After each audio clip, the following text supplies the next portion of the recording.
Good morning. I would like to welcome you all to today's webinar, Ending Homelessness Post-COVID-19, What Social Housing Policies and Partnership. My name is Alice Pittini. I am the Research Director at Housing Europe, which is the European Federation of Public, Cooperative and Social Housing Providers. I'll be moderating today's event, which is organized in the framework of the Housing Solution Platform. For those of you who don't know the Housing Solution Platform yet, this is a practice-driven initiative that is aimed at identifying and debating potentially innovative solutions for affordable housing, particularly targeting those who are locked out of the housing market. And it's a joint initiative of Housing Europe, FEANSA, and Fondation Abbé Pierre. So just some practical details before we actually kick off the webinar.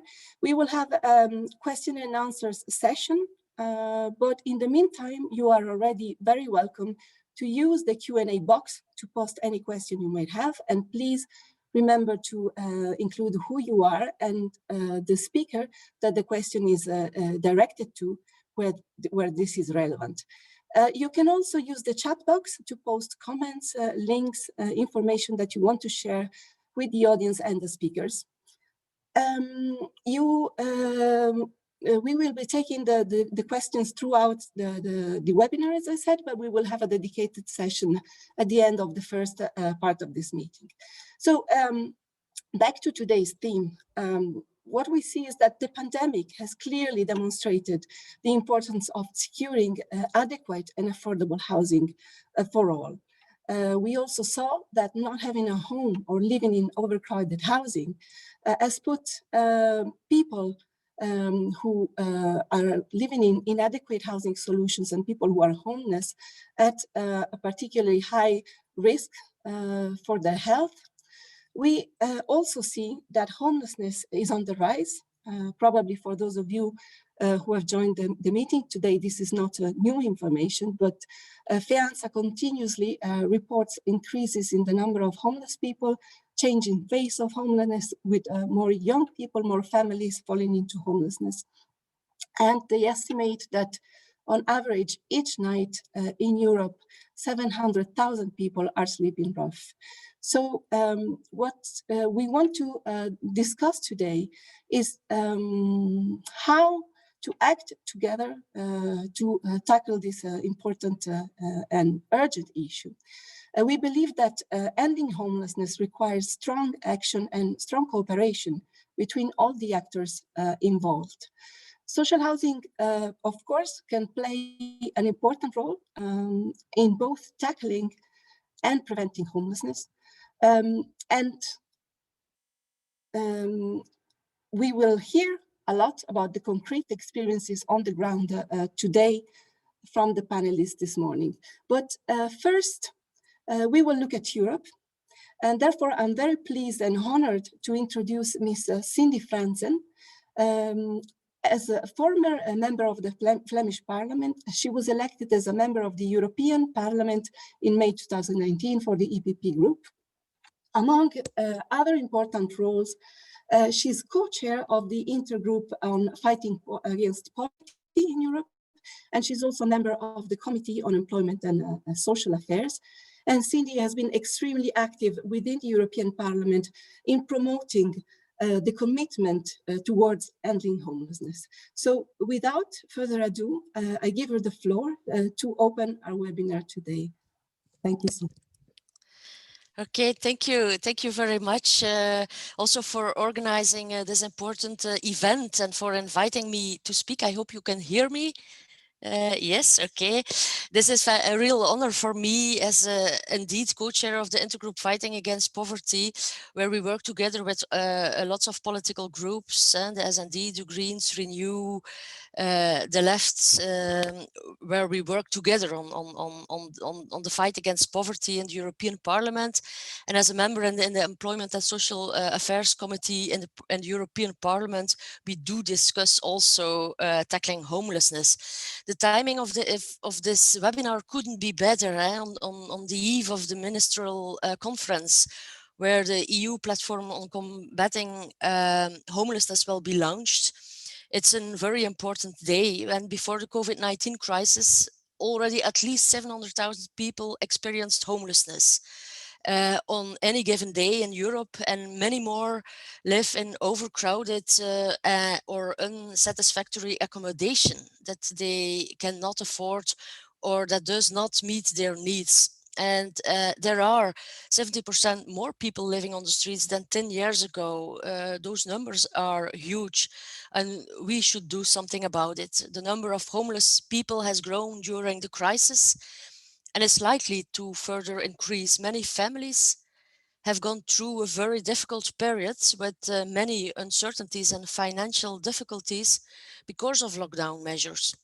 And the COVID-19 crisis has shown that homelessness is a public health issue and that shelters are often inadequate and unsafe places to live in. Homeless people need housing just like any other member of society, and now it is the time to promote housing-led first approaches to homelessness and avoid going back to the old normal.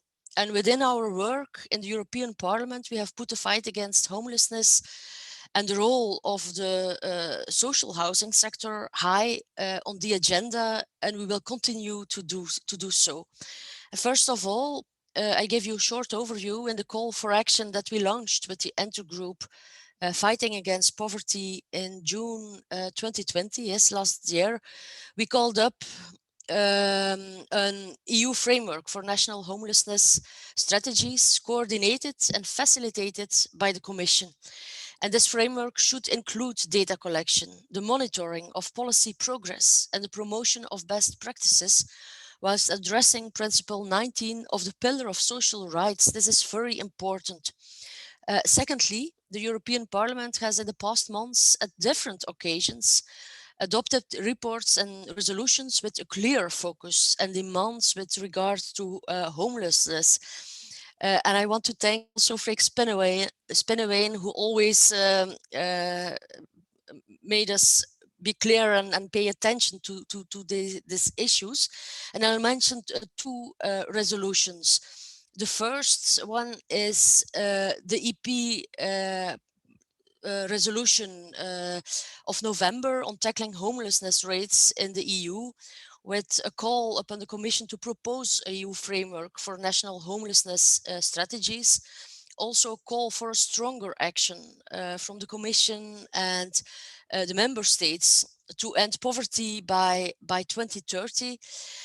In this resolution, the Parliament also expressed a clear call upon the Member States to adopt the principle of housing first, which really helps to reduce homelessness in an important way by introducing action plans and innovative approaches based on the concept of a home being a fundamental human right. And the second the second resolution in the Parliament was from January this year on decent and affordable housing for all. Kim van Sparrentak had the lead in this, in which the European Parliament called on the EU to recognize access to decent and affordable housing as an enforceable human right and to push for measures to eradicate homelessness by 2030, and also underlined the role of the social housing sector. And I am convinced that the social housing sector will play an important role in preventing and tackling homelessness. Social housing providers deliver a wide range of services together with service providers and local authorities, such as offering supported housing solutions for people with multiple and complex needs, the relation with welfare and healthcare providers, taking part in Housing First programs and so on. And in several member states, also in my own country, in Belgium, Housing First projects are already up and running, and it works really well. By giving people a home, they get the chance to solve also health, psychological, financial problems, get access to the labor market or to education, which can really give them a chance to put their lives back on track. A third thing, with the European Child Guarantee that was launched by the European Commission in March this year, we can put important steps forward to guarantee a set of universal rights for children and support their families. Free and effective access to childhood education and care, school-based activities, as at least one healthy meal each school day, healthcare, and effective access to adequate housing. A fourth thing in the running is the Porto Social Summit. We have gathered our forces as members of the European Parliament together with Housing Europe, Fianza, Fondation Abbé Pierre, and many other organizations, mayors, European cities, members of the Committee of the Regions, to put the fight against homelessness high on the agenda of the summit, the social summit. And there we called again for a commitment to end homelessness by 2030, the incorporation of the fight against homelessness in the architecture of the economic and social policy coordination of the EU, and a follow-up through the social scoreboard of the semester process. The collaboration of the EU within the national, regional, local level as the European Union will not solve homelessness alone, and much of the work needs to be done also at national, regional and local level. A European commitment can strengthen the work done by all actors, and although the Porto Social Commitment Declaration were maybe not as concrete as we would want it, there is a clear commitment to reduce inequalities, defend fair wages, fight social exclusion, and tackling poverty. Take on the objective of fighting child poverty and to tackle homelessness. And last but not least, next week, there will be the high-level conference specifically dedicated to homelessness, which the launch of the European platform on combating homelessness as part of the action plan of the European Pillar of Social Rights.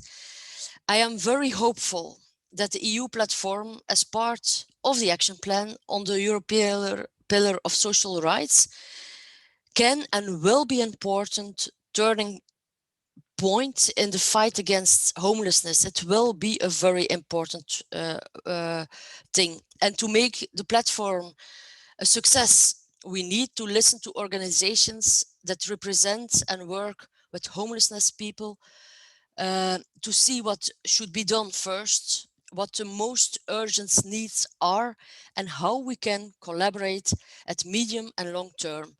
The platform will also be an important tool to have reliable data on homelessness, which will make it possible to better monitor progress that is made.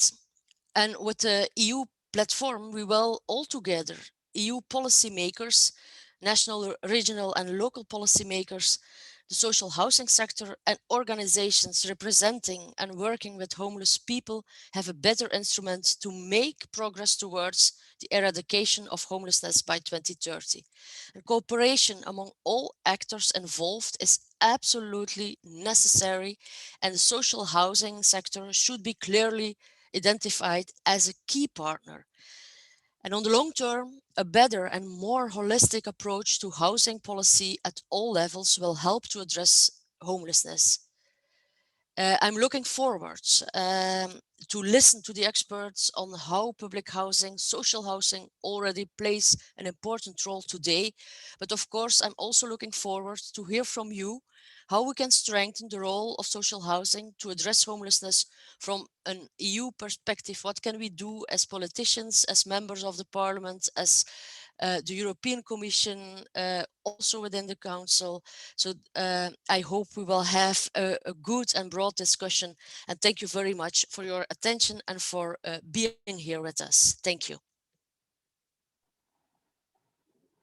Thank you very much, Mrs. Franzen, for this very passionate, I would say, call for action. I think what we can get from your speech, there is really a political momentum that encourages cooperation and working together to this common goal, that is ending homelessness.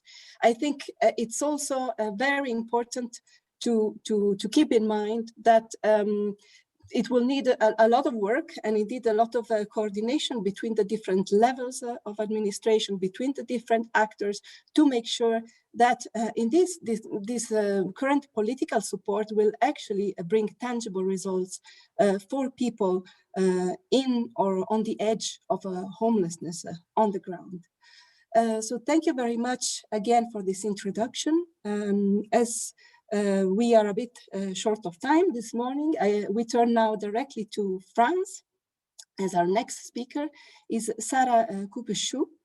She is research manager for Europe at the Fondation Abbé Pierre, a not-for-profit organization that aims at enabling all disadvantaged people to access decent housing and a dignified life.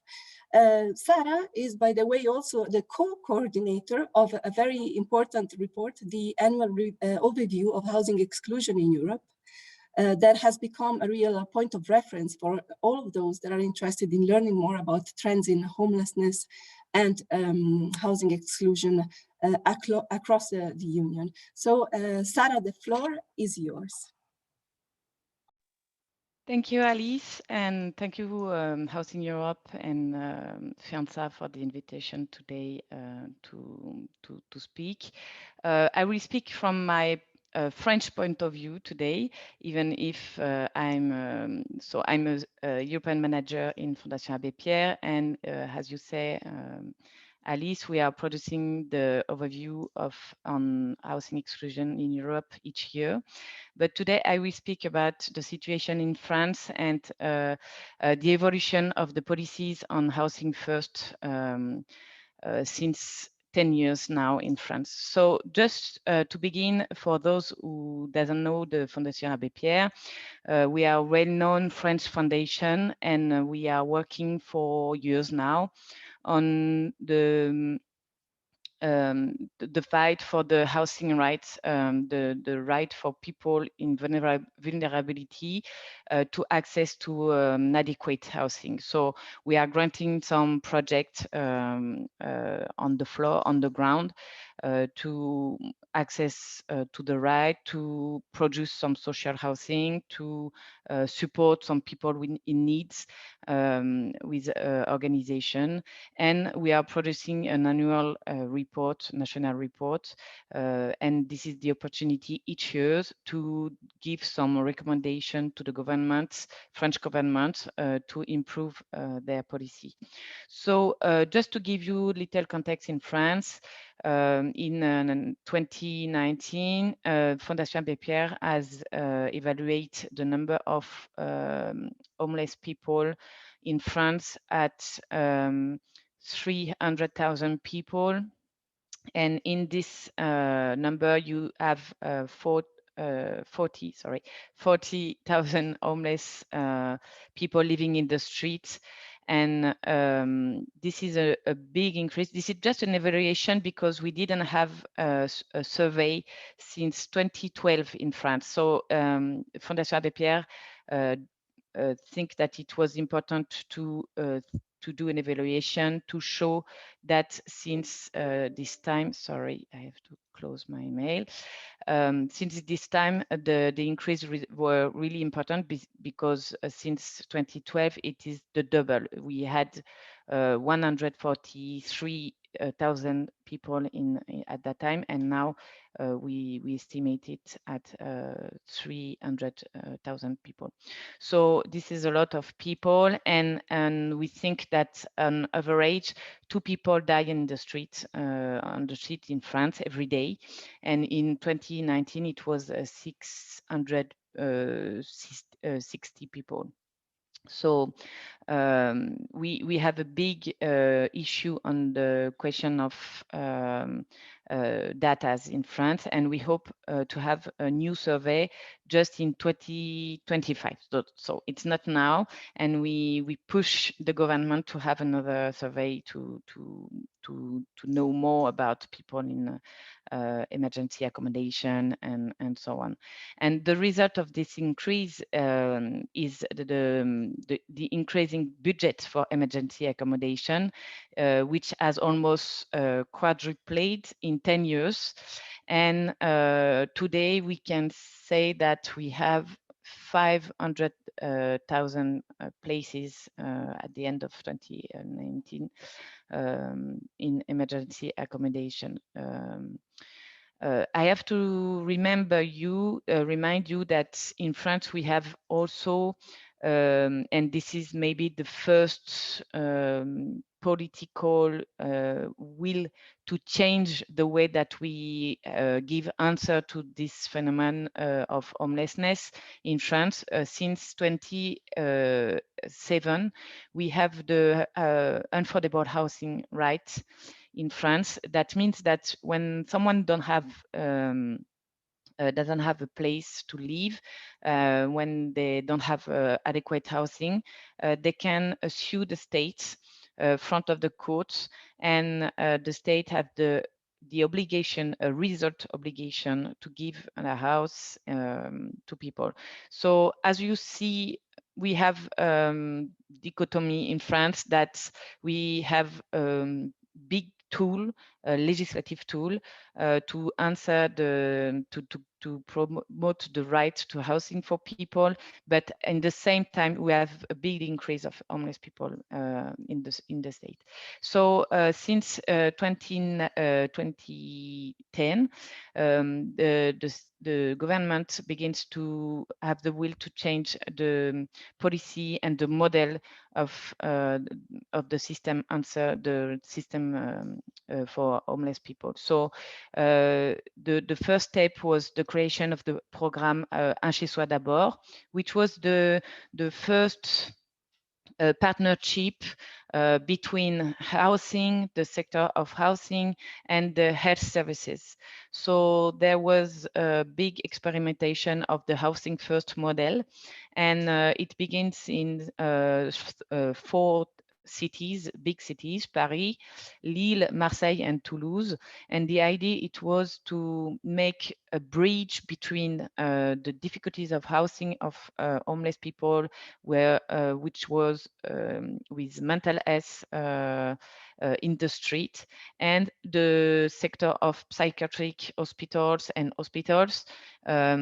to promote this model of housing first. So it was a big experience, and we had a collaboration between those 2 ministries, and also with a big evaluation of the experiment by the university teams. And it was, I think that it is maybe the biggest experience in Europe on housing first program, with a cohort in the program and another cohort in the classical model, and the purpose was to compare and to see what was the result at the end. So in 2018, it was the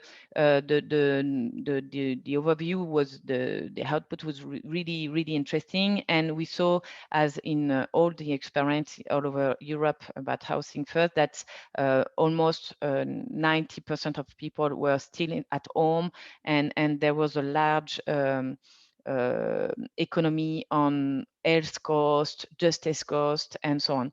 So it was a positive experience, but at the end, it was just like 300 people rehoused, and they promote a new program since from 2018 to 2022, and now there is 16 additional sites when town cities where the program is present. So now we think that it's almost more or less 20,000 people rehoused in this program. Though it's still like a program and a dispositif, and it's not really a public policy. We know that there is in this program the proof that it works, the proof that we have to work all together, this ministry, housing, health services, hospital, university, and also social support, and also the social housing, the private housing also, because they use also the private housing. But at the end, it was not a policy. It was not really a systemic change, and we just have the proof that it works. So after this program, at the beginning of the mandate of the President Macron in September 2017, there was a launch of a 5-year Housing First plan for 2018 to 2022, and the idea was to have a general change in the way that we will give an answer to homeless people. So the idea was to produce a lot of very housing units per year, some what we call pension de famille. It's really little units, collective units, and in that unit you have little flats, but also some collective place where people can have collective activities, and they are not alone in their flats. So there was a purpose, a goal to 10,000 places in that kind of house, and 40,000 additional places in private sector. But after 4 years now, what we see is that it is not, the purpose is not achieved, and there is still necessity to produce more social housing, because this is the question where there is the purpose is not achieved. And finally, the state did a call for interests to different territories, and we saw now 23 local authorities that expressed their volunteer to change the model. And because it's not enough for the moment, we have this year's a new policy, which is the new service, national service, which is called From the Street to Housing. And again, is the idea to change the model in a systemic way. And we see that at the beginning it was an experience, then we tried to use it in certain territories, volunteer territories, and now the government would like to generalize the idea of housing first, and to change in a deeply reform the adaptive system, and to for the moment, the system is just the answer to the stairs system, and now we have to change it in a deeply way. So this is managed by the DIAL. The DIAL is the inter-coordination of different ministry. And what we think in Fondation Abbé Pierre, that even if the will is there, and we think that the way is a good way, we need more resources and more political will to do the change in practice. And now what we see is that even if a lot of people are rehoused in France, in this system, it's not enough, because we still have a number of homelessness which is increasing. So what I can say, it's the idea of and I think that everybody will say that today we have to work all together, organization of civil society, local government, national government, and social housing and private housing also. We need some financial resources. And at the end, the recommendation of the Fondation Abbé Pierre in France for the government is to produce more very social housing. And that means that government has to give some subsidies for social landlords, because if we want some low rents for people with very low resources, it's important to have really low rents. It's important to work with social housing for to promote the allocation of in priority for homeless people, because in France we still have difficulties to do access for homeless people to social housing in a certain way, because we need some support, we need very low rents, as I said. And I think it is a partnership that we will have to promote at the local level. And we need to also increase the number of how to say that, partnership with this private sector, and not only with location to organization, but also with direct contract between the landlord and the tenants. And at the end, I want to say that in France, what we see, we need some financial and human resources to bring the transformation of the system in a systemic way.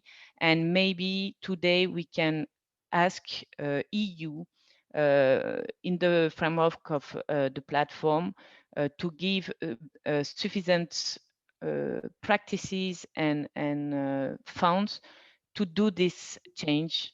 And maybe we could use the cohesion fund for that. Thanks a lot, Sarah. Sorry, I was going to ask you to wrap it up, but I see that you managed perfectly.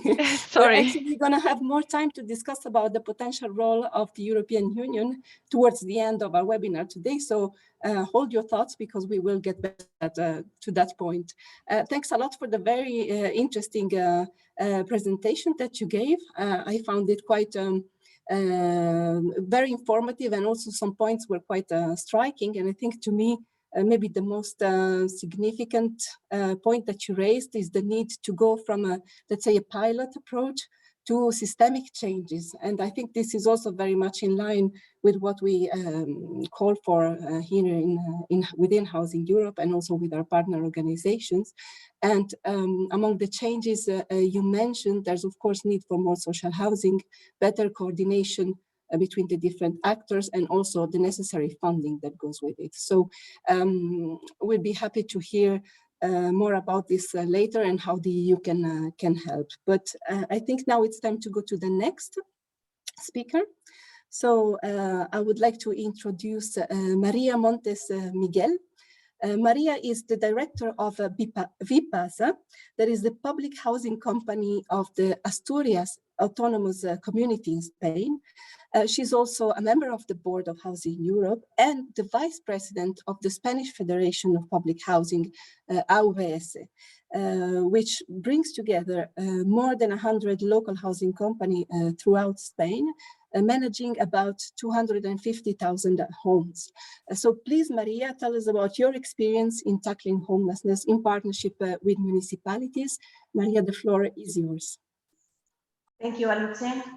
Thank you for the invitation to share some of our experiences in Spain with you, with so important organizations such as Housing Europe, and Fondation Abbé Pierre, and FEANSA, and so on. Well, I would like to first of all, I would like to explain some specific features about social housing sector in Spain, which is that social housing sector in Spain mostly is public. So most of the organizations integrated in our association and most of the organizations from the social housing sector are public entities, local or regional public entities. So I think that this is a big difference between the social housing sector in Europe.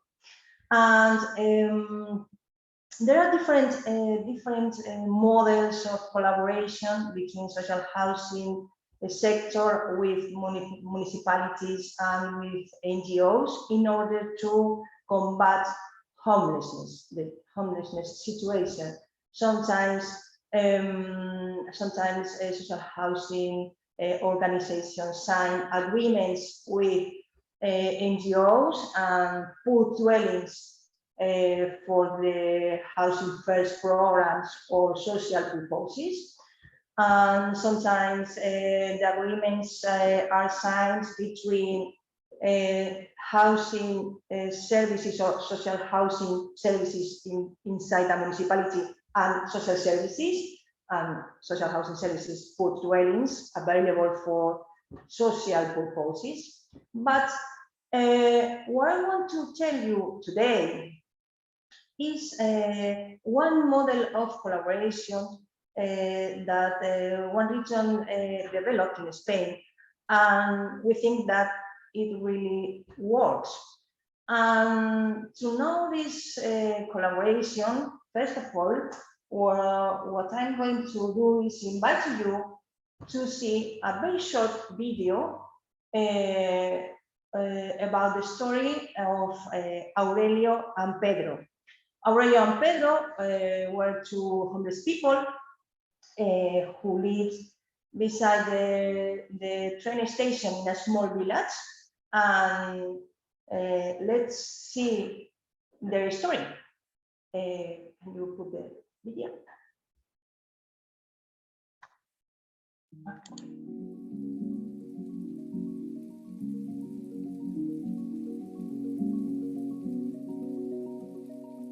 Nusha, we don't see the video. No sé. You don't see the video? PowerPoint. No, we see the AVS PowerPoint, but not the video. Oh. I think maybe to Let close. me share again. Yeah.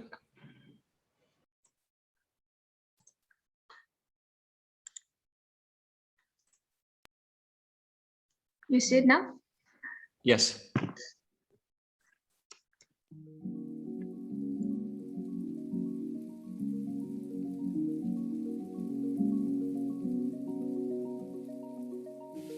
Yo en la calle no sé exactamente porque no memorizo fechas.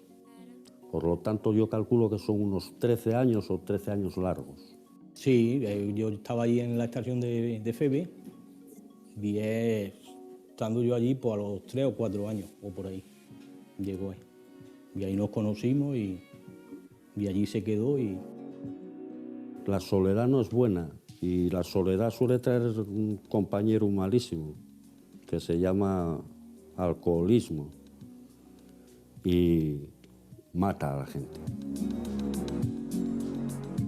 Un día de estos que estás de bajón, estaba tirado encima de aquel colchón, de aquellos cartones, pensando, ¿será posible que yo vaya a terminar los días que me faltan aquí tirado de esta manera por imbécil? No es lo mismo que estar allí con un hornillo y algunas veces había que quitarlo, que entraba el agua, entraba... Y un día la alcaldesa, yo no sé si alguien diría algo, Cecilia Pérez, me dijo, lo primero, preguntarte si quieres que haga algo por ti, por solucionarte la vida un poco.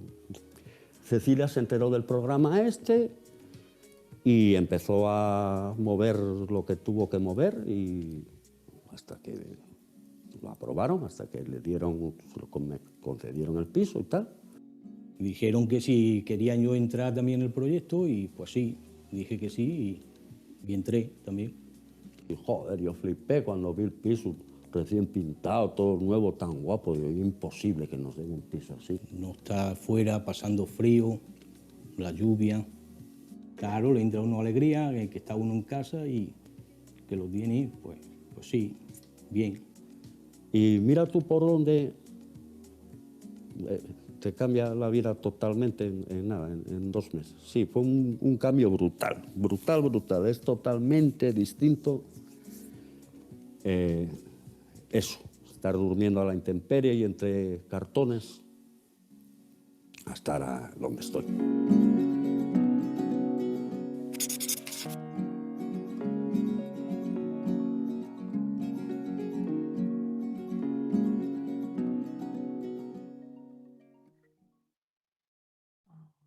Okay. I don't know if I am sharing the screen or are you sharing the screen? I can share the screen for the presentation. Okay. So, well, what we have just seen is the story of Aurelio and Pedro, and I would like to explain the 4 stakeholders that are the actors of this story. So we can go to the 5 slide. Next, please. Next. Yes, this one. So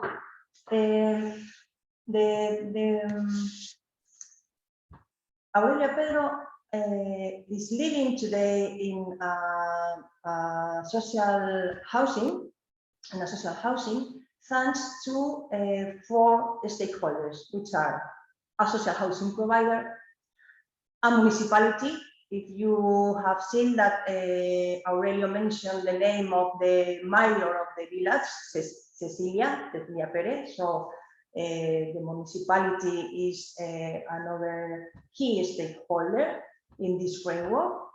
An NGO, the NGO is supporting the autonomous life of Aurelio and Pedro, and of course the homeless people as a real tenant.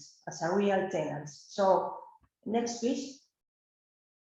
The role of each stakeholder is, so a social housing provider, public social housing provider makes dwellings available for homeless people. So there is a very strong political commitment. Social services from municipalities in collaboration with NGOs work together to identify and select which homeless people will become tenants. So they make the selection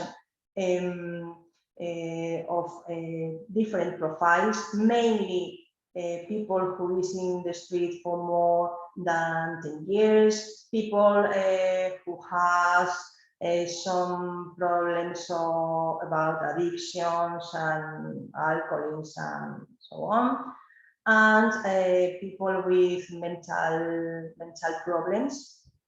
Then the NGO is contracted by the municipality to assist homeless people once they have been given access to the dwelling. And I think this is a very important revolution in this issue, which is that the homeless people sign the rental contract with the social housing provider. So they have rights and duties as everyone who lives as tenants in other dwelling.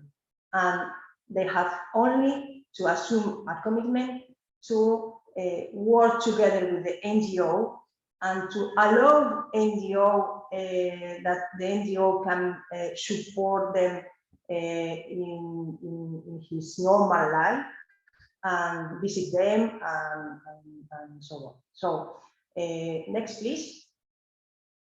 Next. This model of collaboration between social housing provider, municipality, and NGO, we think that this is a revolution because social housing providers make dwellings available to homeless people. So, as I mentioned before, it's a political commitment is required, is previous to do everything. Municipalities they know their citizens, so they can choose the profiles that are going to the priority profiles to become a tenant in the framework of this model. The NGO is contacted by the municipality and provides social support to help them to tenant gain independence.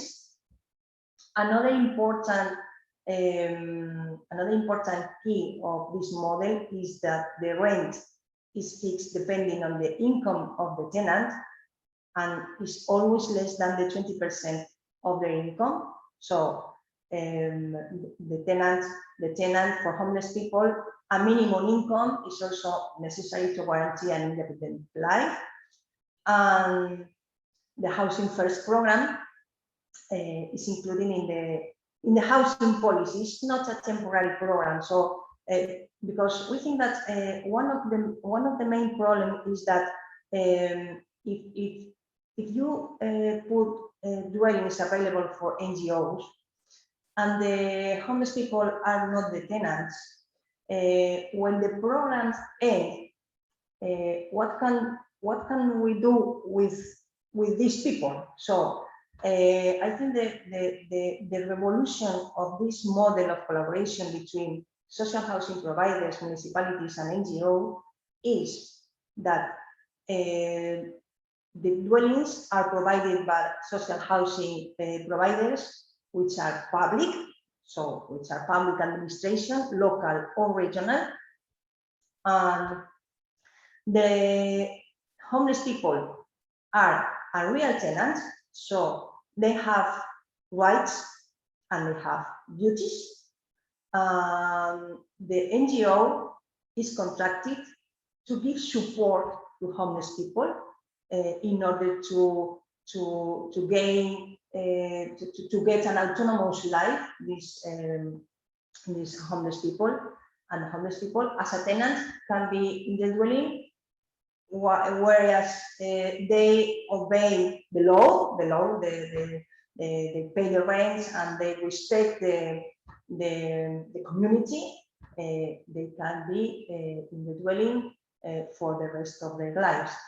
So we think that this is a revolution in the model of collaboration of social housing providers, municipalities, and NGOs. And where it's next piece, it's a way to make sustainable, smart the Housing First programs. So because the tenants, homeless people as a tenants, they can be in the dwelling where until they want. And with this model, the region was able to eradicate the homelessness, and currently we think that maybe there are 10 persons on a street, but we are going to give them in the short months a dwelling for them. So it has been a way to eradicate homelessness in a region of Spain. So we think that I would like to present this model because we think it's a little bit different than you can find in other regions or in other countries in Europe. And that's all. Thank you very much. Thank you very much, Maria, for sharing your experience and indeed for showing the human story behind the policies, and to showing the real impact this kind of effective solutions can have on people's life. If I have to remember two main points from your presentation, I would say that it was interesting to hear about the role of the municipality as an aggregator, basically, of all the different actors and the different services involved. And another aspect is, and maybe a keyword, is empowerment, because what you highlighted a lot in your presentation is that basically giving responsibility and opportunities to the people you house is something that is key to the success of the program. So thanks a lot, Maria. We move now from Spain to the very north of Europe. Is Kiel there? Yes, I see him. I'm sorry for mispronouncing your name, which is actually Kjell Larsson, whom I'm happy to introduce. So Kjell is the president of FEANSA for over 1 year now. And he's the developing director of the Swedish Association of City Missions. Kjell, the floor is yours to tell us about your experience. Thank you very much, Alicia, and good morning. Well, is it still morning? I don't know. It feels like it's still morning for me, though.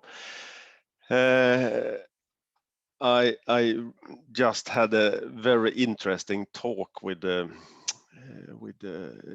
government here in Sweden now, and because I don't know if you know it, but it's one question that has arisen here in Sweden right now, and it has become very infected, and it's actually a question about our rental law and free rental market. So, and the issue is so infected that our government could fall because of that, and it will be announced on Monday morning, unfortunately, at the same time as the release of the platform.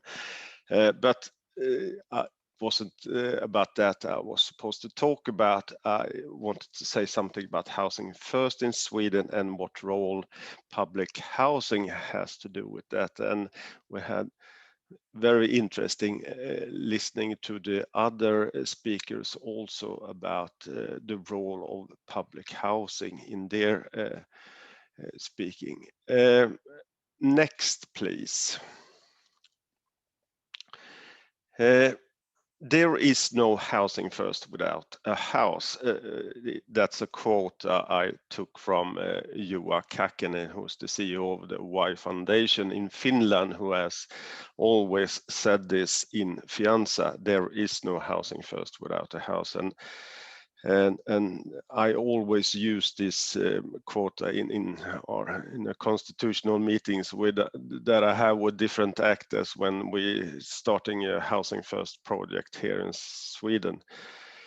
Next, please.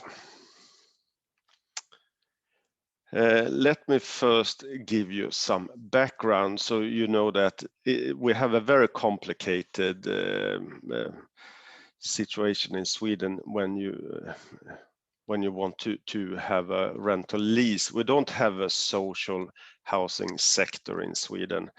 It is an investigation going on, and it's going to be released in November this year, and it's going to be quite interesting to hear what solution and other things it's going to be recommended at the time. And we're looking forward to this and to that and to hear this, but we don't have any, as I said. And Sweden is one of the Nordic countries that where tenancy are open-ended with the Tenancy Act contained in our country's land code. And it's stating that the tenancy under ordinary law is an open-ended until further notice. So it's a quite strong situation tenant have in Sweden. This was already, like around the 70s, it become a fact. So in Sweden, all residential leases are subject to regulations aimed at establishing fair rents. Well, you may wonder what fair rents are. Well, we have also a very strong Swedish union of tenants also. It's one of the largest organizations here in Sweden that I think it's around 600,000 members in this organization, and it's quite strong. And they, as it said, they are now negotiating the rental levels with public housing and also with the private housing sector. So they have a very strong, you know, a tenant in Sweden has a very strong, they are secure, they are safe, and they have a very strong position, you can say, in this. And but this, when they have such a strong position, it also has become you know, like, it's been building up regulations and criterias, and it makes life more difficult also for people that are poor and social excluded to get a rental lease in public housing or in private housing, because they are, you know, the barriers to get a rental lease is quite high. And you have to have an income, and you have to show them that you really can afford paying, and before you get the rental lease. And that's why semi-rental leases and different kind of social contracts has become a very lucrative market also in Sweden. Next, please. Around the millennium shift, you know, the turn to a new century, the homelessness was quite new in Sweden. Homelessness in various forms had become a real social problem in Sweden at the time. So we didn't have, you know, like real homelessness in that matter before. We had not talked so much about homelessness and how it affects and how it affects, you know, like and how it was growing and increasingly for a diverse number of people, from, you know, individuals to families in vulnerable financial situations to people with more complex support needs. And also we had a quite large, you know, like staircase model with shelter system at the time, and those kind of organizations were quite skeptical also to housing first, and voices like that, it won't work, you are so naive and think that people with you know, like been in homelessness can move into an apartment like it is in housing first, etc. So it was, you know, quite, you know, like two sides of the medal here. But during a meeting in 2003, an offer came from a person who had some guts, who had some enough innovative thinking, and who was the CEO of one of the public house corporation that is called Poseidon. Poseidon is a part of Gothenburg Public Housing corporate group that called Framtiden. I don't know if that's important, but in a meeting where City Mission Social Services and Poseidon had about problems in a certain area in Gothenburg. Gothenburg consisted of 10 areas at the time, and it had something around 65 to 70,000 people in every area.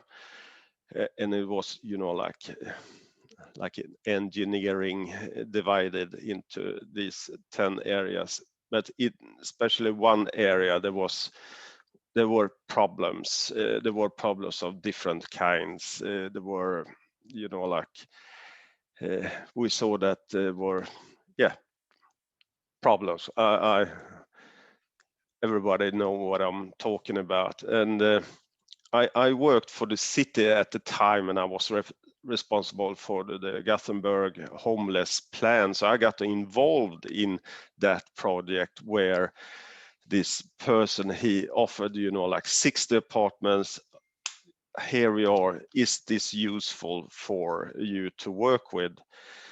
So we started a project, and we have heard the earlier speakers also talked about how to start a project with housing first and everyone that needs to get involved in the project. And we started with this, the rental leases were semi-contracts, and after 2 years, if everything had worked out well with, like no disturbances of serious kinds and or neglection to pay rents and so on, the tenants would get their own, like rental contract.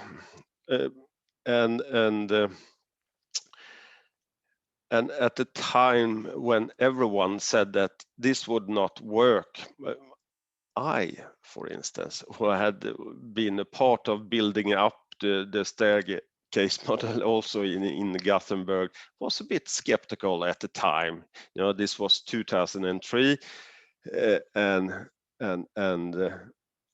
fortunately for us, there was an innovative guy in Poseidon who really took the lead and said that here we are, work with this, and we can work together and see what it can do. So in 2008, I got an offer to work for City Mission, and the first thing I did was to take care of this project and made it a permanent unit. And we had very, very good cooperation also with public housing in Gothenburg in doing this. And because of that, Poseidon is a part of this Gothenburg Public Housing Corporate Group. They could also convince other private landlords and to join this, join this venture also. And this was the start. The starting point was actually somewhere around 2004 or 5 or something, but then we could do it as a permanent way. And by 2020, we had,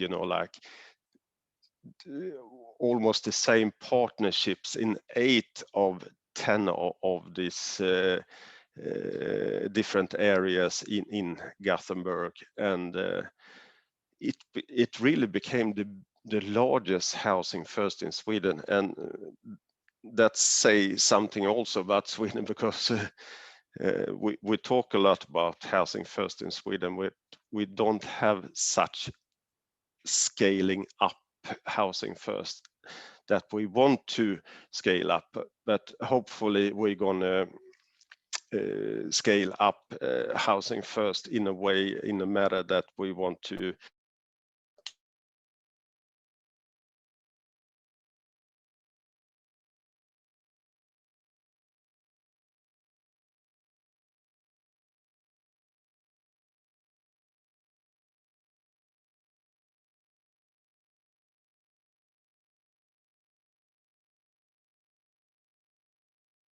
and joint ventures also with the Sveriges Allmännytta, the organization that collects all the public housing in Sweden. So we are constantly taking a couple of steps forward all the time. So hopefully the next time we have a webinar in the Housing Solution platform in the future, we can say that, oh, now we have taken a giant step to really get some, scaling up housing first in Sweden with the help of public housing, because without a house, there is no housing first. So it doesn't matter how good the models are or everything, but you need housing for that. Next, please. So no guts, no glory. It's was an like a learning from this experiment that started in the Gothenburg. You have to have guts. You have to have someone that stand up and say that, come on, let's do this. We do this in an innovative way, and we are trying. We have the well, you have to have people that like dare to stand up and say that we think that this will work because this is driven by the tenants themselves, and we trust that they can cope with this and can manage to do this. So you need to have it, and I'm not going to go into furthermore because the other speakers have talked about this. So how the projects are working and what you need to do in this matter. So I just want to say that you need guts to really to make this project work, and you need cooperation with all the stakeholders. So thank you very much for me, and if there's any question, I don't know how we had talked about questions, but thanks a lot, Kjell. Questions will be taken actually at the end. Okay. We will first listen to all the panelists, and then we will head for some discussion. But thanks a lot in the meantime for your presentation, and I think we can basically all go back home with some good quotes from what you presented. First and foremost, the fact that there is no housing first without a house or without home available. And this, of course, becomes increasingly important and potentially an issue at the time when social housing systems and public housing systems are under pressure in many European countries, including Sweden, it's interesting because I think everybody looks up at the Nordic welfare system. And as you mentioned, Sweden is a very good example in terms of protection of tenants. But I was reading one of your reports on poverty from the Association of City Initiatives, and you phrased it in a way like there will always be people falling through the cracks. I think we shouldn't forget that even in very good systems, there is still a need to tackle some critical situations. So I will move straight to the next speaker, the last one of this first session, and I will introduce you Björn Mallens. Björn, are you there? Can you connect? So Björn is a member of the Board of Housing Europe, but he's almost also, and most important, the director of VVH.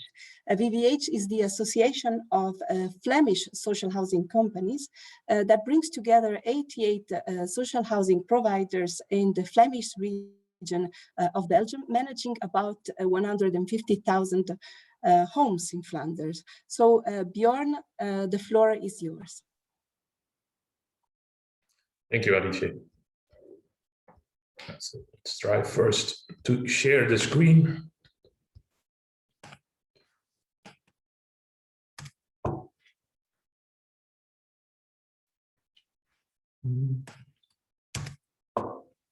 Okay, here we go. Thanks a lot for the invitation. I will look at it from a more broad perspective from a social housing system in the Flemish region. You have to know that Flanders, in ways of housing policy, has total policy making opportunities. So it's a complete regional policy in Belgium. So Flanders is in a way steering the entire housing policy in its own region. I start with the global goals, sustainable development goals from the European from United Nations. Why? Because we used 4 of them as more or less the backbone of the manifesto we wrote in 2019 for the Flemish elections.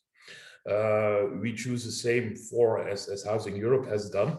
That are the main goals in ways of social housing and the impact that social housing can have on society in general.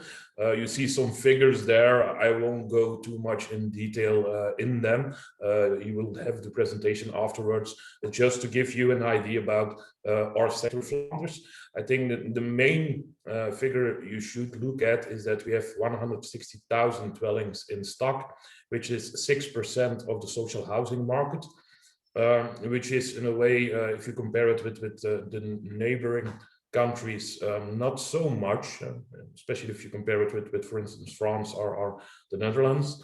We also have 12,000 social rental agencies stock. Social rental agencies are quite active in Flanders, especially in ways of priority allocation. And they do a lot of allocation to people who fall in the ethos typology of fianza, so who are in a way homeless or in danger to become homeless in a very recent future.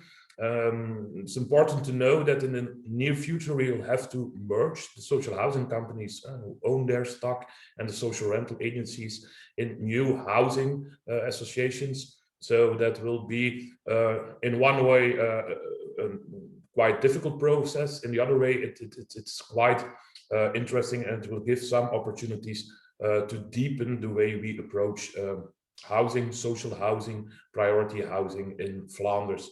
But the only other figure I want to highlight, and that's what just below it, is that we have at this moment a waiting list of 175,000 households. Total of about 500,000 people who are waiting for social housing. So we can replace our entire stock, social housing companies and social rental agencies, with the people on the waiting list. When we look at the perspective of housing first, I think two of the sustainable development goals that we highlighted are important here. Of course, no poverty. We approach social housing from the perspective that everybody who is in need of housing, who has a low income and is not able to pay the housing cost on their own, should be provided by a solution from the government. That's the main idea. Of course, and then we come to the second part, to give you an idea in ways of effectiveness. We are one of the most effective social housing systems in the OECD countries.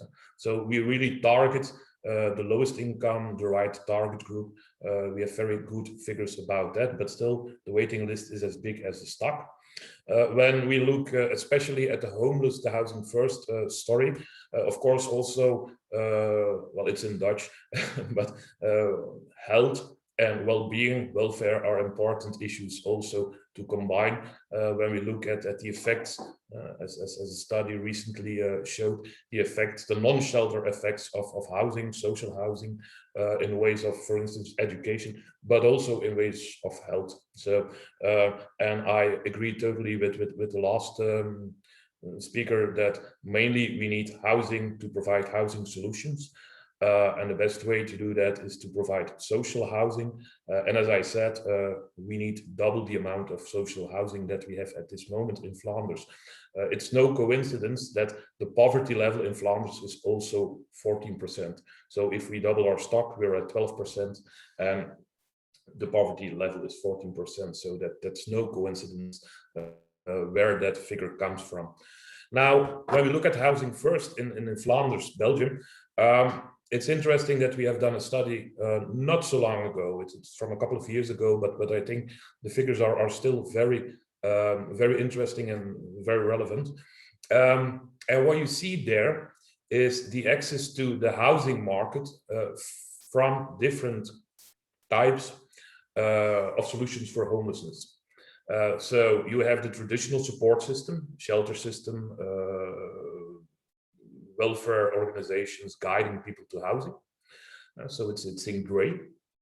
And then we have the Housing First Belgium solution, and the study that has been set up in the past.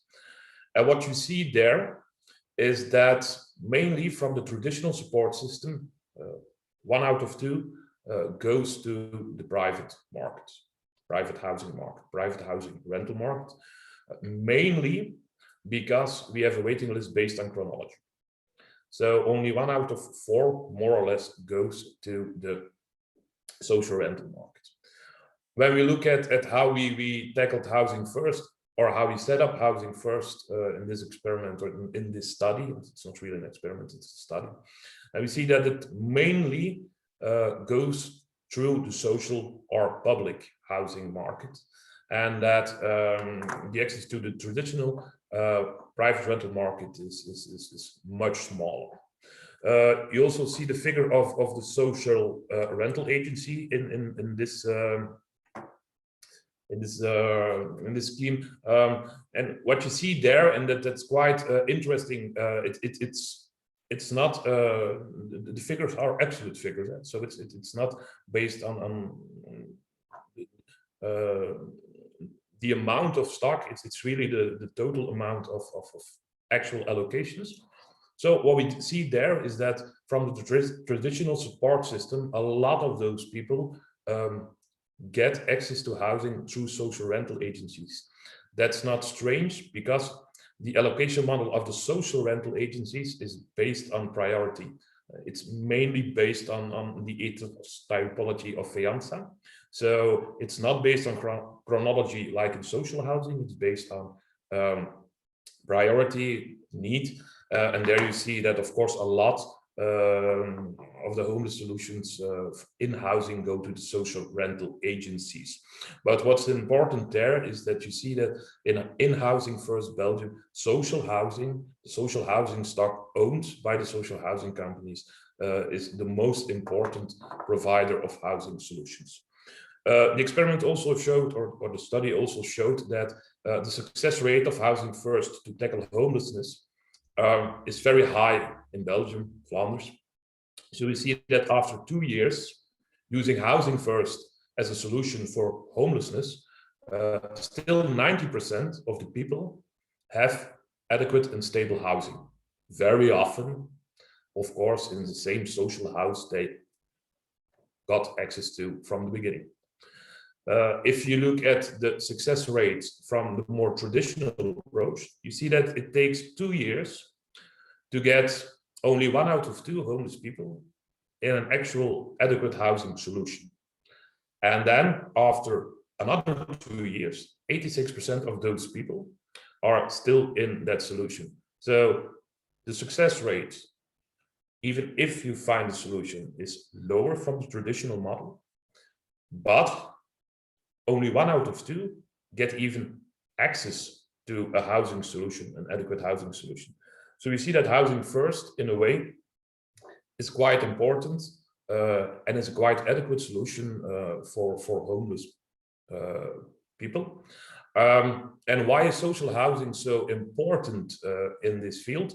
Well, there are a couple of reasons. First of all, we can work through the social rental agencies, and we can use that in a way of priority allocation.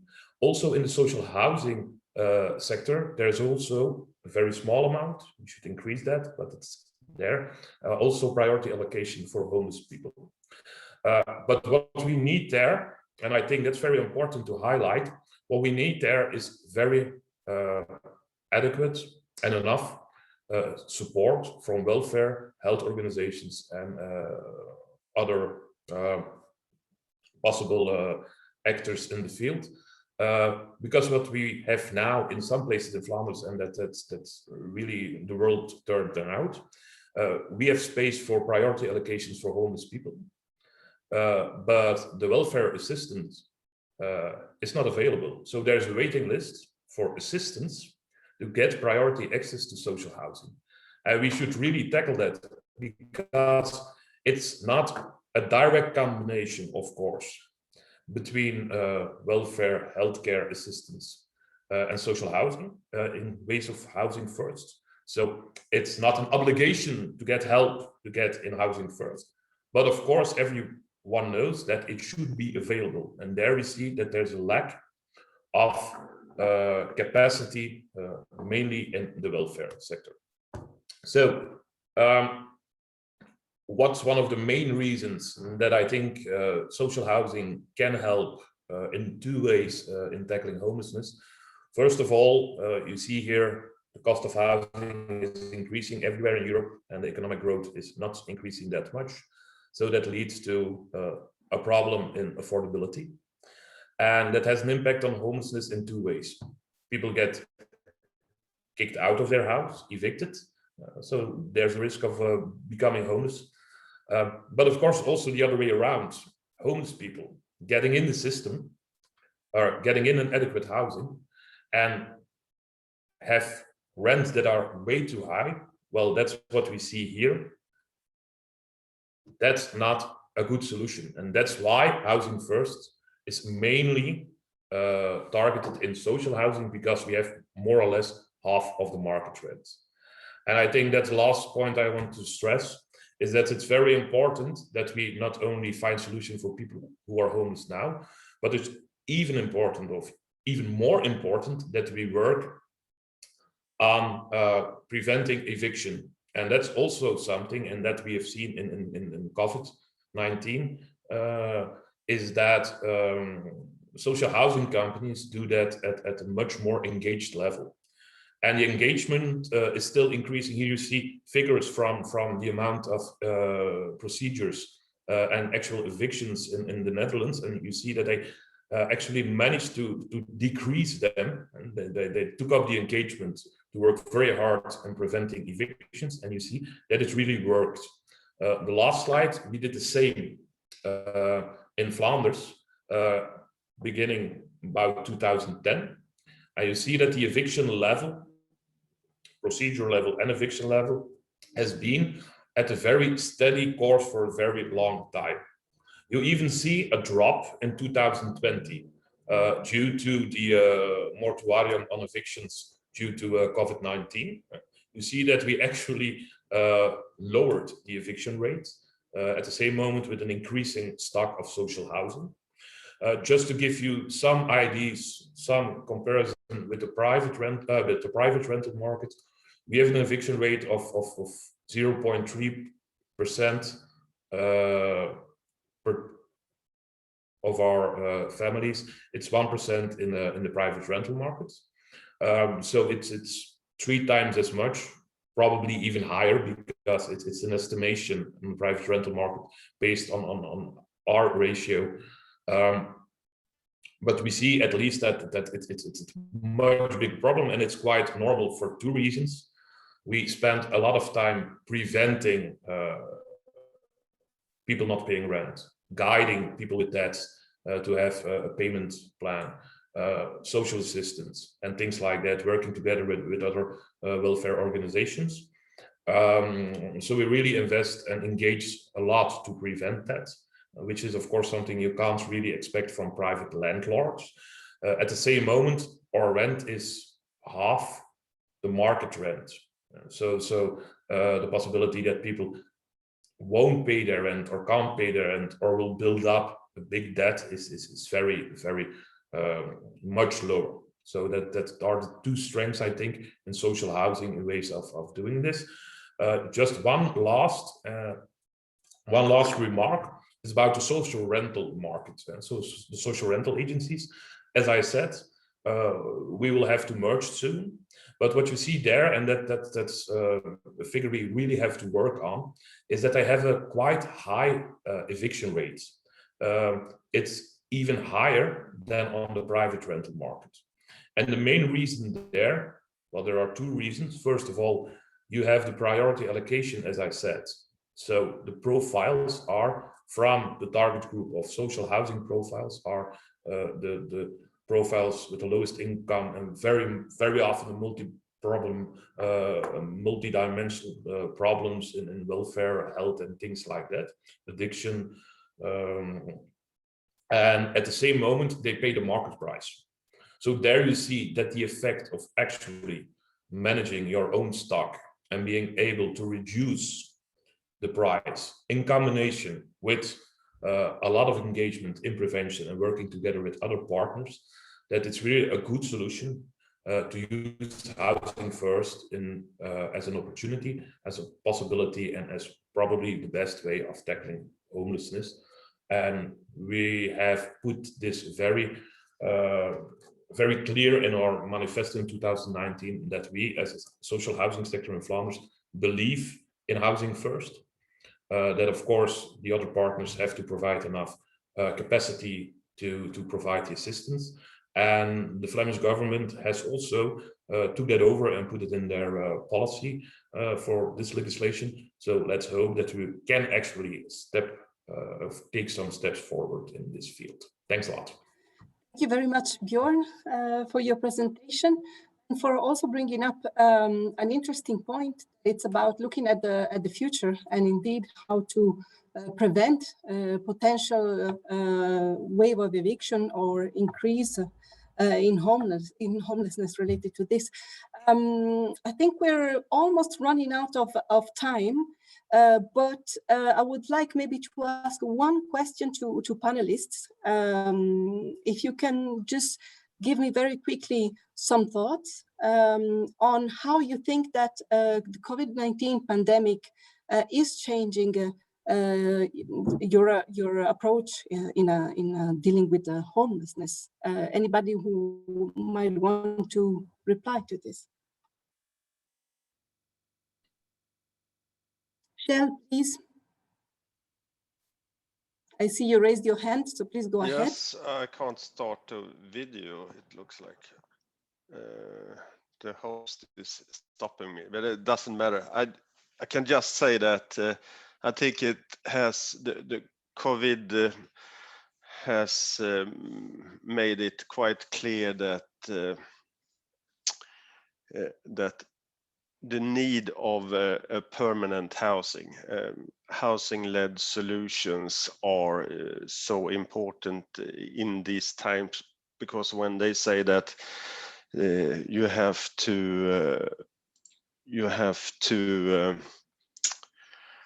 stay at home in this crisis, you have to stay at home, but how can you stay at home if you don't have a home? So it's become very clear during the pandemic that we have to, really urgently start to become more clear about housing-led strategies in all member state countries, I think. Thank you. Thank you, Shell. And I see Bjorn would like to add a few words. Yeah, I totally agree. I think what we have seen is that our ways of trying to maximize the limited budget on social housing that we have has led to an optimization of space, a lot of small apartments with a lot of open space.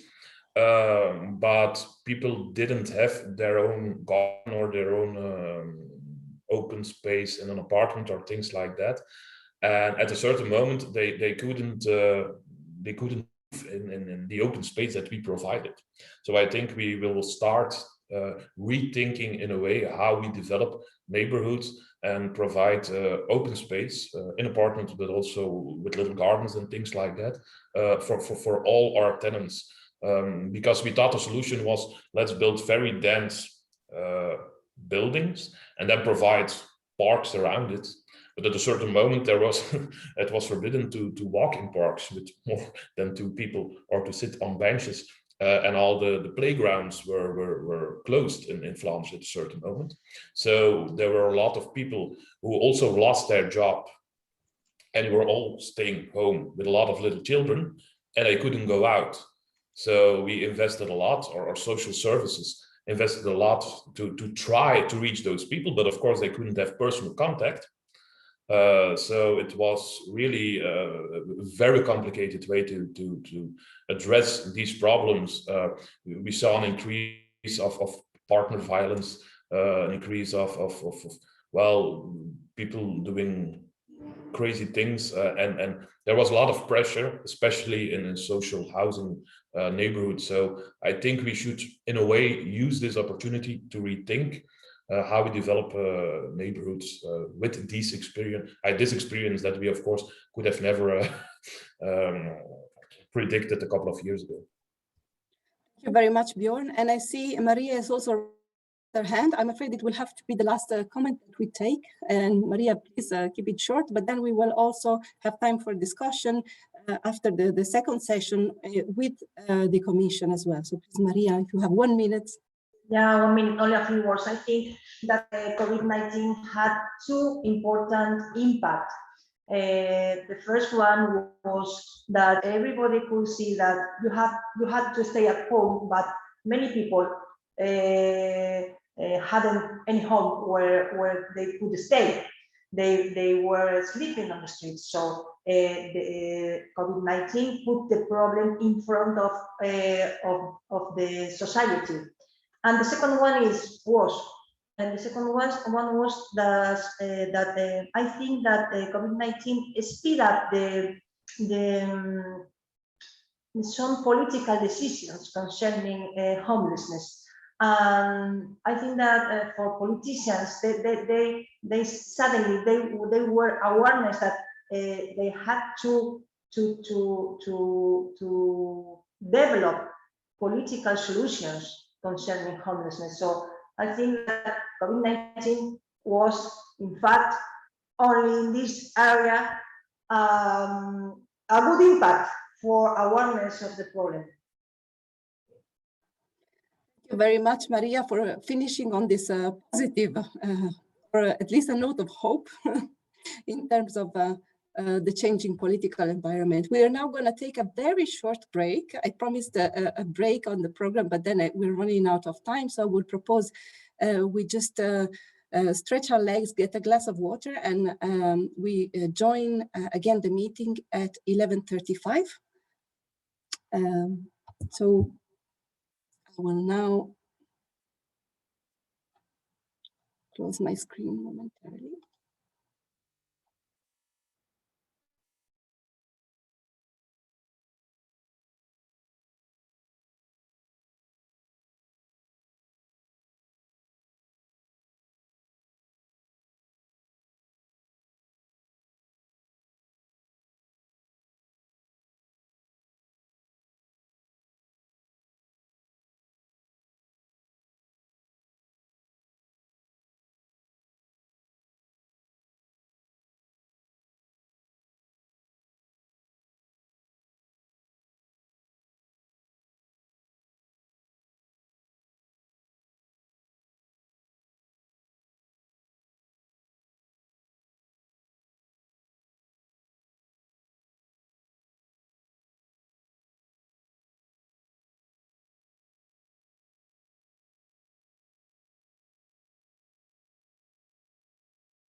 Shall we start, Alice?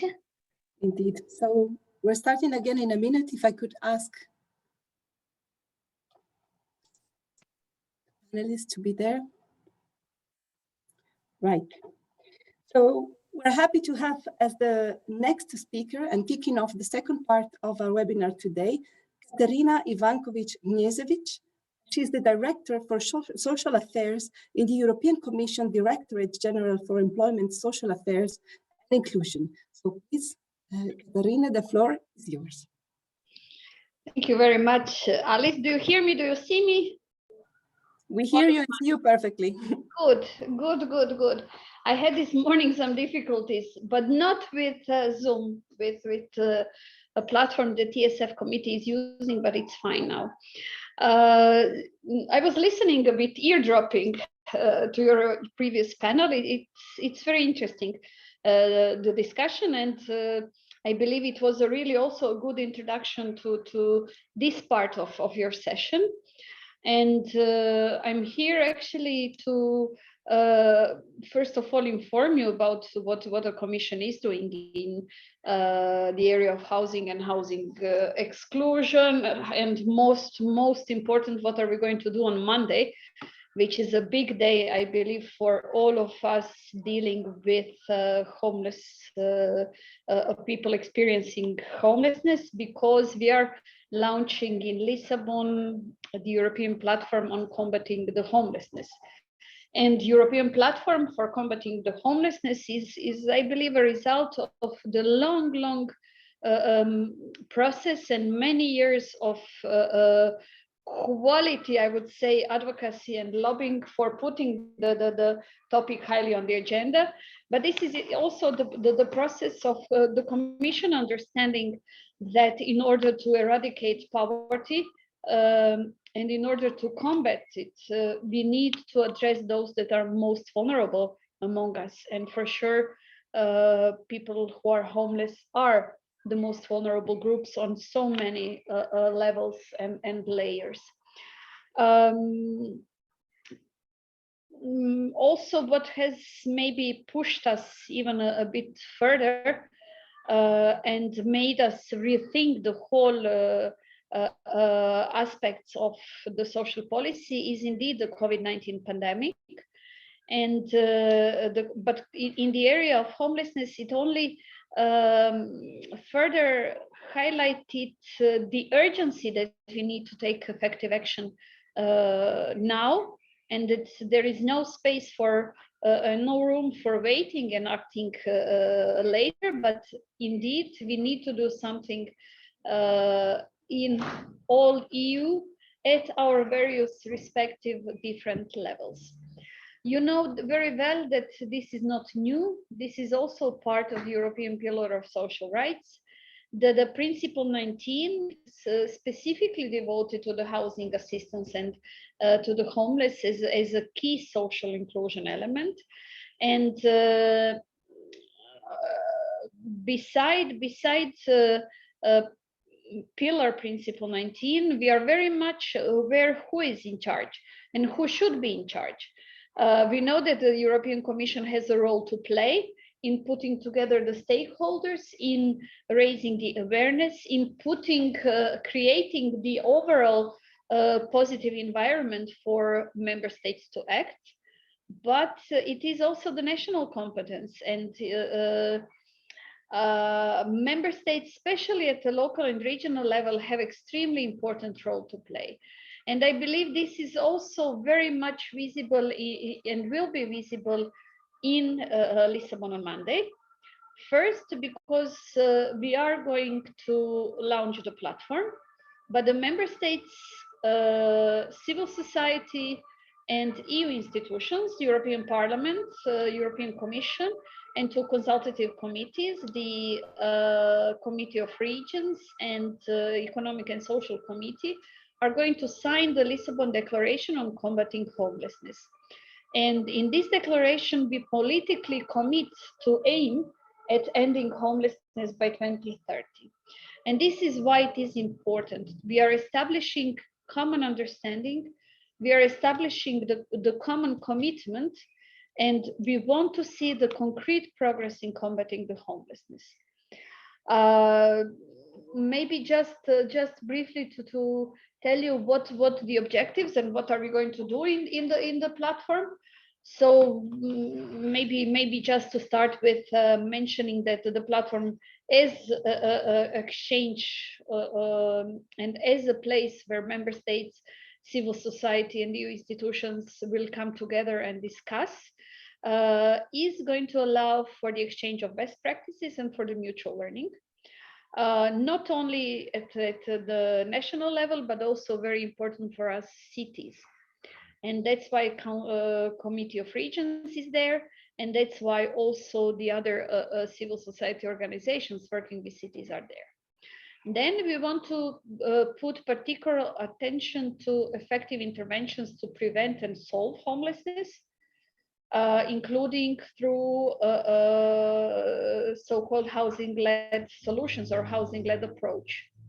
The housing-led approach is the initiative that better really or the best reflects the integrated approach of the structural funds as well, because it does not only relate to the social housing component, but also looks at the services and brings those two elements together. Secondly, the platform is going to work on the use of existing national and EU financial resources. There, when we speak about resources, we always maybe have at first the European Social Fund Plus or the European Regional Development Fund, but we also want to dig in the other windows. We want to see what InvestEU can offer. Can InvestEU leverage public and private investments in social housing and provide additional push, let's say, to the cities or local communities in order to find the best way how to deal with eradicating homelessness. We also want to see how it will be tackled in the renovation wave. We want to see the final outcome of the recovery and resilience programs prepared under the Recovery and Resilience Facility. And actually, we want to see that the whole multi-annual financial framework is working in the same direction. And in order to achieve that, we are very much aware that further work will be needed in providing additional accompanying services. And the dissemination of the information, which is always crucial, is also crucial for us within the platform. And maybe last but not least, and actually the first topic that we will be discussing in the platform is the understanding of what homelessness is, and also improving the data collection and evidence-based policies and evidence collection to really have our decisions accordingly and in line with the sound management of the evidence-based policy approach. And what we also in the Commission like to say, we see the homelessness platform as a place where we will also discuss other Commission and other EU-level initiatives that are relevant for the homeless population, namely just the child guarantee adopted on last Monday. We are very much looking forward. This morning I spoke at the ESF Technical Committee and explaining how the European child guarantee should be implemented and what is the relation between the recommendation and the potential use of the funds. And of course, I highlighted one of the groups that we mentioned, and specifically in the child guarantee, which are homeless children, and how their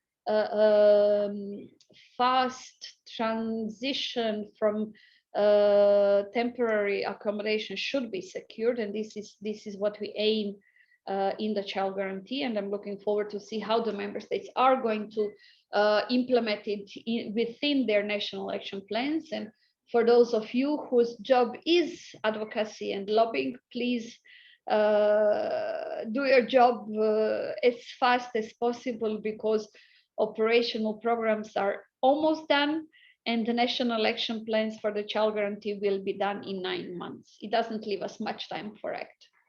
Then just to mention the strategy for the rights of persons with disabilities, I already spoke, I believe, to all of you about this strategy and how the focus on homeless persons with disabilities should be.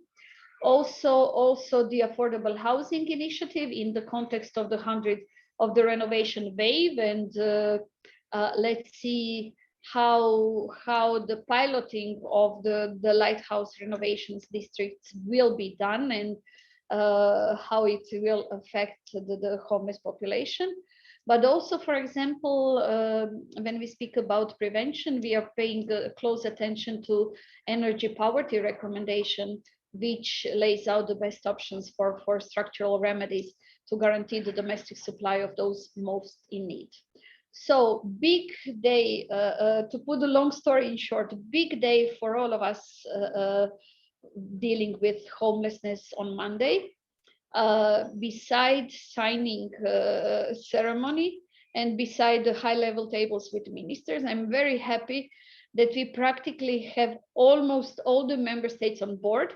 We are still counting on those 1 or 2 who are still reflecting to receive their feedback, and Portuguese colleagues are very much in contact with them.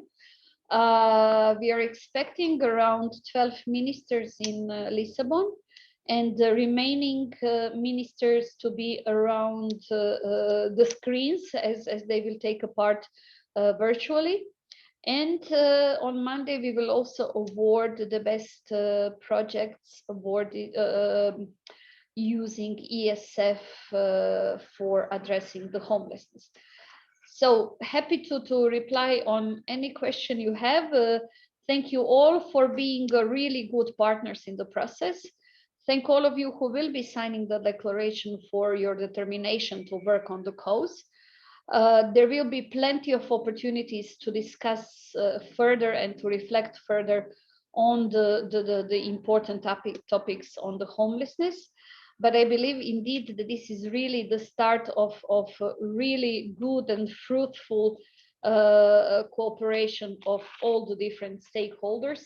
And the format that the platform is taking, which is outside of the usual working groups or high-level groups, I believe also gives us the possibility to create something new for indeed the better future, to be here not tomorrow but already today. Thanks a lot.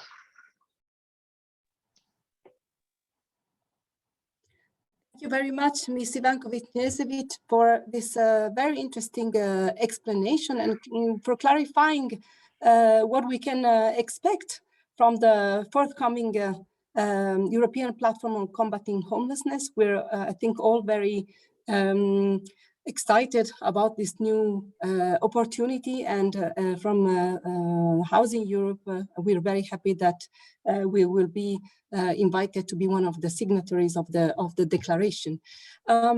Maybe just you said that you managed to listen to some of the presentation for the morning, but we wanted to highlight a few points that emerged from the first panel, which is that so the central role that social housing can play in preventing and tackling homelessness, but together and in cooperation with other services providers, welfare services, social services, healthcare, and the need for stability and continuous cooperation, and also the dedicated necessary funding.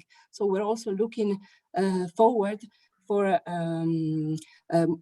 more possibility to integrate EU sources of funding in putting together good and integrated projects at the local level. I think keeping all this in mind, and as a reaction to your presentation, I would ask panelists to comment very briefly on what they see as the main potential added value from the EU in helping them with their work at local level. So who wants to take the floor first?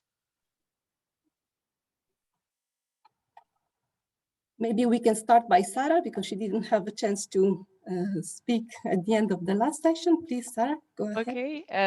As I said, I think that EU can bring, of course, some funds, because we know now that we can use cohesion funds to promote housing first, to help the change also at the local and national level. And I think that EU can also help member states to fix some goals, some objectives to eradicate homelessness at EU level, even if it's by step. We think that we have to fix some goals, and at the end of the day to have an evaluation of the policies and to discuss, not to point the difficulties as difficulties, but to work together again to go forward the difficulties. And I think we will have this, I hope we will have this partnership and the opportunity to work all together with the platform.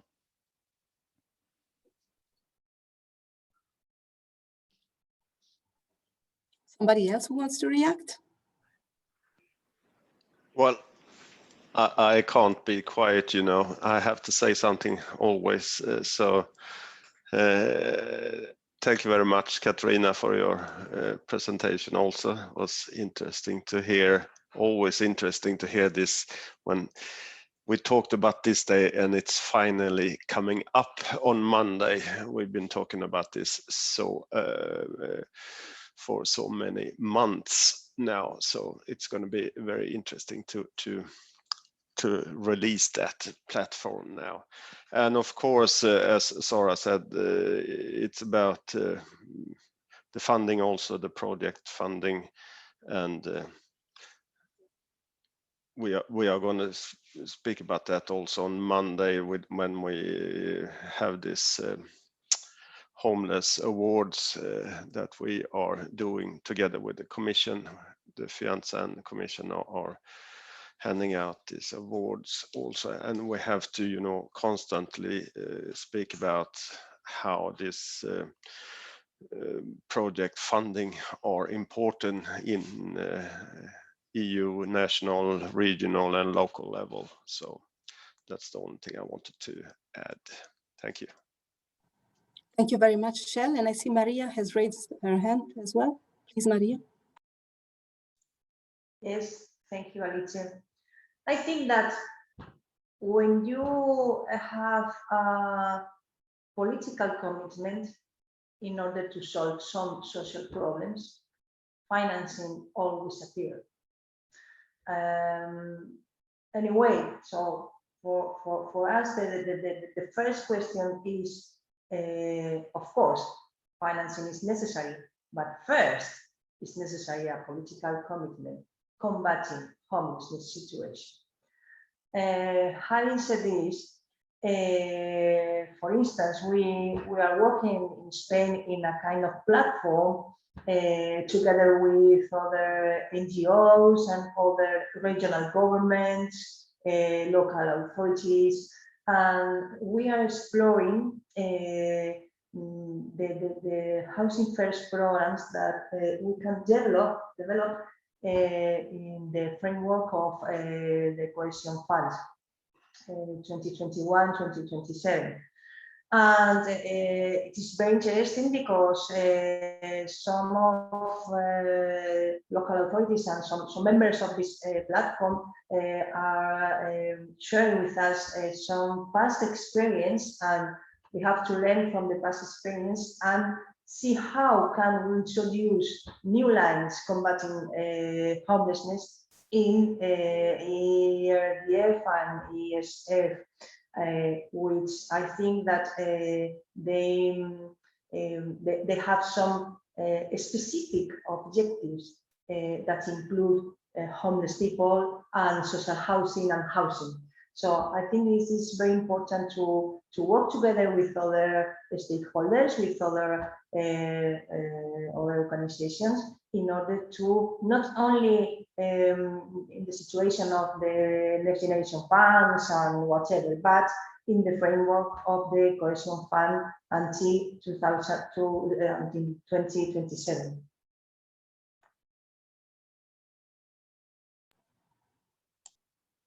Thank you very much, Maria, for this reflection on a positive example of partnership and constructively thinking of how to make the best use of EU funding opportunities.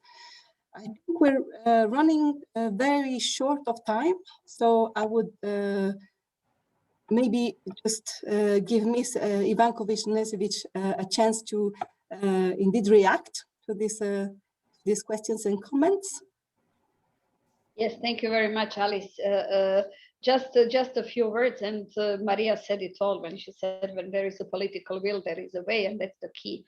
That's the same in every policy, and I'm just really happy, and thank you, Shell, for supporting words. I'm also looking forward on Monday to see not only to see you in person, but also to reflect and see really the motion between the ministers and the member states and the civil society and everybody else who will be in Lisbon. And we will be there meeting also the persons experiencing homelessness, and we want this whole motion to be really to start and to be pushed as much as possible. Sarah, I'm absolutely aware that the goals are very important. Targets are always important, and what we are directly contributing is to the target on reducing the poverty. But we are very much aware that within the platform we have a very fair chance to put it on the agenda and to put it on the table much more than we ever had before, because we will have those who will be strongly advocating for the targets, for the new indicators and for the new benchmarks. We will have those who have to implement it in their member states and to hear their voice and their understanding. And then also we will have us, the institutions, who are here in a way to put it all together and make it reality. So very, very happy that this process is starting. When we started, just to tell you a curiosity, when we started reflecting on the platform and the declaration, it was many times highlighted, you know, by the highest political leaders that maybe we will just have a few member states who would like to really work on the homelessness. I have to say, and I'm extremely happy that the approach that we took was, no, we need everyone on board. Because you can't fight homelessness in some member states and let the others just be. You have really to put it on the agenda of all, and looking forward for the outcome, and looking forward for really those who will be either virtually or in person signing the declaration on Monday is the only thing that gives us a bit of really optimism that something is going to be done in that area. Plus, we do not plan to let it hang in the air. We plan to push for the meetings of the platform, of the full platform, for the discussion, for understanding what it is, for working with Eurostat and all the other important stakeholders, not to mention JRC and OECD, on providing the evidence and the data. And this is where we see that we might succeed and we want to succeed. And the overall target by 2030, working towards ending, I still believe that this is a good and fair commitment that all of us are going to take on board on Monday. Thank you very much for ending on this positive note. I will now leave the floor for a very short wrap-up and conclusion. So please, I will ask Sorka Edwards, the Secretary General of Housing Europe, to take the floor. Yes, thank you very much, Alice, and to all of the panelists. I'm very happy to inform indeed that the President of Housing Europe will be attending on Monday at this event as one of the signatories. He will be attending online. Just to wrap up quickly, I think one of the key points that has come through has obviously been partnership, and this event is also a result of a partnership between Abbé Pierre, Housing Europe and FIANSA. So I think it's important to thank all of the organizers from the 3 organizations for that effort over the last months. And some words to conclude on the key messages that have come out. I think really at the core has been, we saw in this video coming through from our Spanish members and Spanish social housing providers. And I think it just is a very important reminder to what we are talking about here. And that is about dignity of individuals, dignities of human beings. And I think this is something that is often forgotten when we are constantly looking at data and PowerPoints. I think the point made by Shell on guts is also extremely important. We've come to a really crucial point when it comes to housing policy. I would say a turning point, a watershed moment because of the pandemic. We all knew that the housing crisis was brewing, but the pandemic has put a really even stronger light on the extreme housing inequalities in our society, including homelessness. And it's going to take guts at all levels. So the guts of those ministers who will be there on Monday, but particularly at local level to push for new approaches and ambitious approaches that put dignity at the center.